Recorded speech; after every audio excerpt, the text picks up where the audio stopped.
We want to actually dive a little bit deeper into recovery, why it's important, what's going on. And one of the fascinating things about this, it's a learning process for you, but it's also a learning process for us. And when I say us, I have Dr. Holder, my brother, and he knows a lot about recovery, but at the same time, there's a lot of unknowns.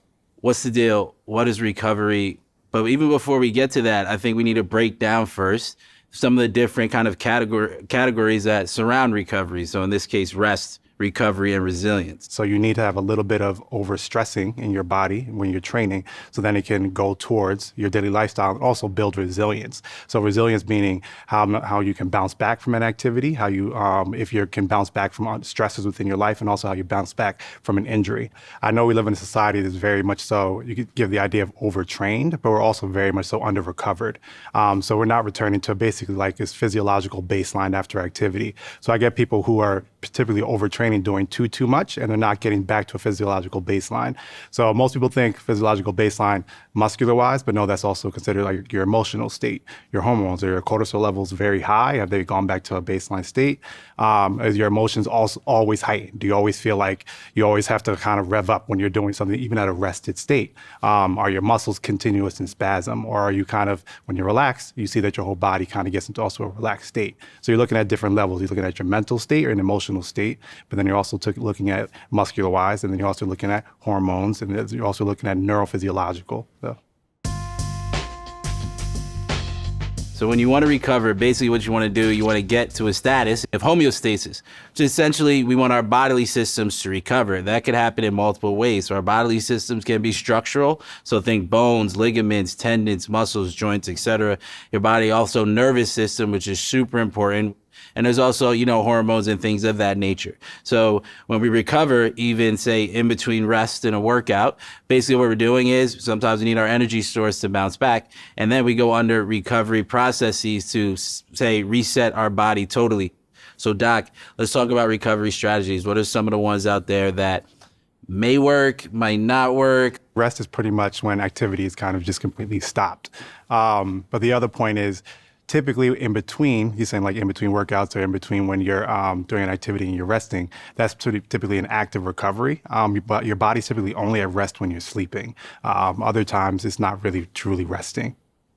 So full rest, we like to say, that's the time when you're sleeping, when your body is kind of going under this process of recovering because you're asleep. And when you're doing that, a lot of important things happen. Growth hormone release, your body and brain kind of cleans itself out. And that's when you see a lot of the quote unquote gains that you get from doing workouts.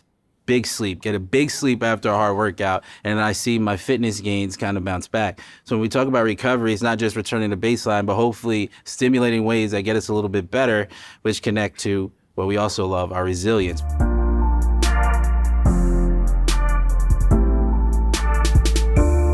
One of the favorite concepts that blew my mind, and I think it'll blow yours as well, is this concept of really reimagining the way that we look at stress. Stress is always negatively perceived in daily life, which is kind of fair because I guess in a very centralized American thought process, everybody is stressed. But if you don't realize is you need actually stress to get better. Stress from an objective standpoint is neither good or bad. It's your response to stress. That's why we want you to recover. We want you to rest. We want you to be more resilient. So a beneficial stress obviously is kind of pushing the tissue a little bit. So some people automatically feel like if they're pushing the tissue too much, automatically pain, but you actually have to teach your body to go into that beneficial stress so then it can learn to take on load. And also then a big thing is having it repair well. So if you're having that beneficial stress, you're making your body stronger, you're making it more resilient. If you never push your body to that, again, that beneficial stress, what happens? You plateau.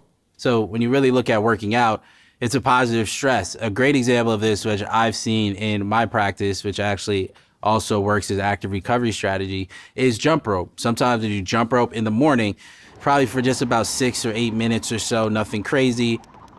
I'm imposing a demand on a different type of my body, more structural, tendons, ligaments, etc.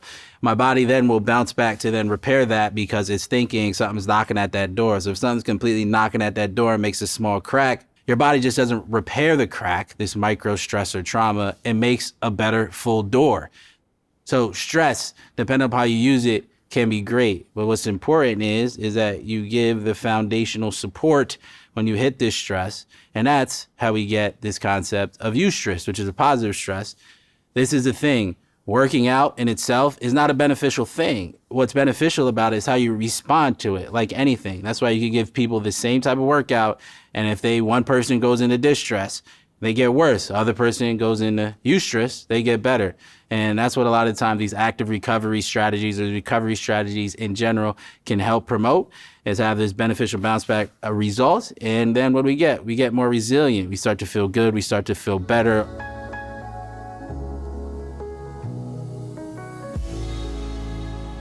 Breathing, it's a great recovery strategy, but it's something that is often overlooked. In the wellness industry right now, though, it is coming back up. You hear it in a lot of different ways. You may have heard of Wim Hof method. You may have heard of yoga, especially Kundalini yoga. You may have just simply heard of diaphragmatic breathing. Why is breathing work as a recovery strategy? So a lot of people are upper respiratory breathers. So what you're going to do is you're going to breathe through your accessory muscles, so which include like your pec, your scalenes, your upper trap, and that is actually going to put stress on your system. It's actually going to make your body feel like it's not getting enough oxygen. So what you want to do is actually take full deep breaths in. So what they say belly breather. All right, let's do one real quick. Come on, guide.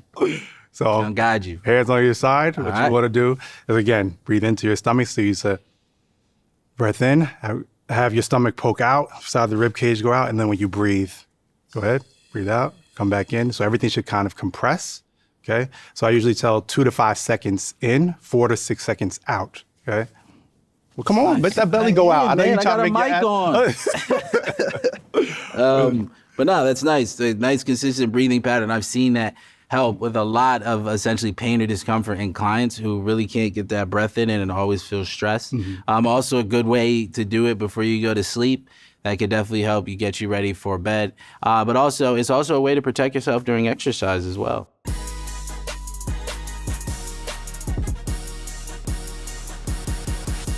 So recovery is all around you. We've talked about a few here, but we're going to break it down into 3 key categories. So this is kind of the Holder special. You won't really see this anywhere, although it does exist. We've pieced it together. The 3 key recovery strategies are active-active, passive-active, and passive-passive.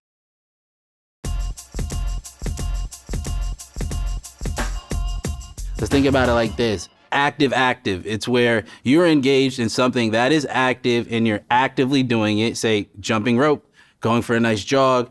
These are active recovery strategies that will break down the body slightly, but still create a catalyst for what we want recovery to be. So active recovery typically done after you finish a workout of some sort, or even in between workouts if you need to. So you're still increasing blood flow to the tissue, which is a major thing when you're increasing blood flow. Other drills and equipment you could use for active recovery are stretching, massage guns, and foam rolling.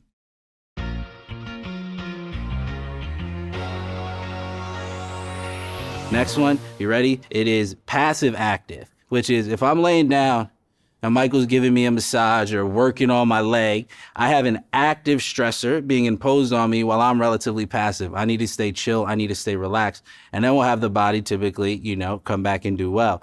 Another example of that would be an ice bath and things of that nature where me, the individual, is passive, but there's something actively working on outside of me that is causing a change, an underlying change, and especially after, we'll bounce back again for best results.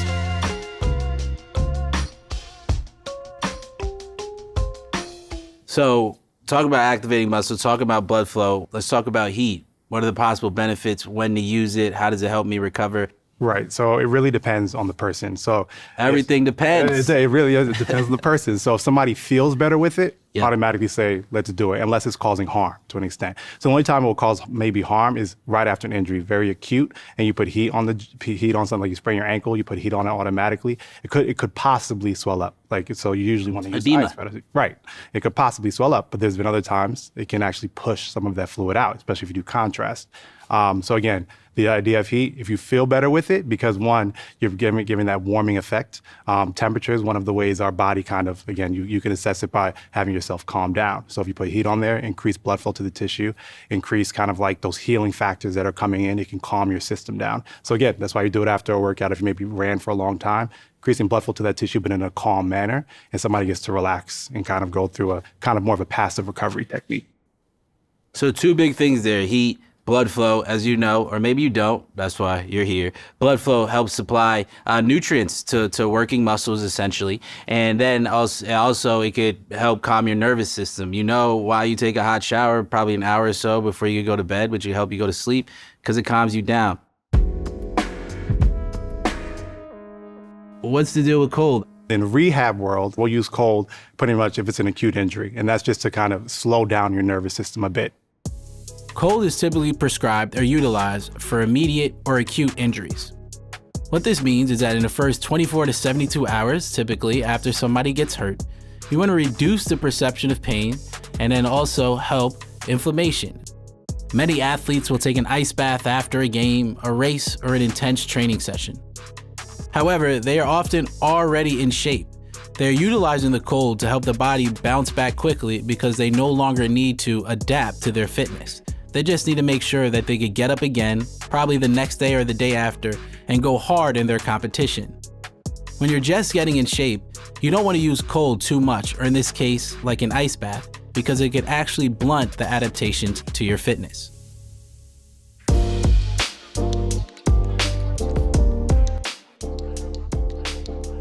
The research of sleep is ever growing and it is ever changing, but most importantly, we know that we need it. So in sleep, why is it passive? Because it's both a passive action and then I am passively doing it. What happens when we sleep? The brain clears itself, muscles kind of bounce back. Top three I always tell for most people, if you're not sleeping well, your body's not going to recover. Your cortisol levels decrease, your sympathetic nervous system decreases, so your brain is processing what happens throughout the day. If you're not having those things happen when you're sleeping, because one, you're waking up throughout the night, you're not getting a full night's rest, your body's not going to repair. You're not going to feel well. You're going to wake up foggy. You're going to wake up feeling sore. And you're going to be like, I didn't even do anything. Why am I waking up this way? So that's when you actually have to become active in actually your sleep process and understanding it. So the only thing I would add for you out there is get blackout shades if you can. Super great.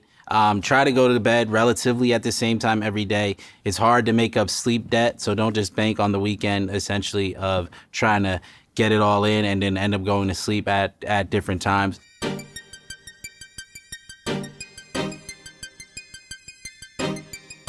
Remember the three types, right? You got active, passive, and then passive. So explore these things, but understand that recovery is probably one of the missing links. And if you're really going to invest in your fitness, your wellness, and work hard, recover. There's nothing wrong with sleeping. There's nothing wrong with a nice massage. There's nothing wrong with sitting down in the morning and rolling those feet out.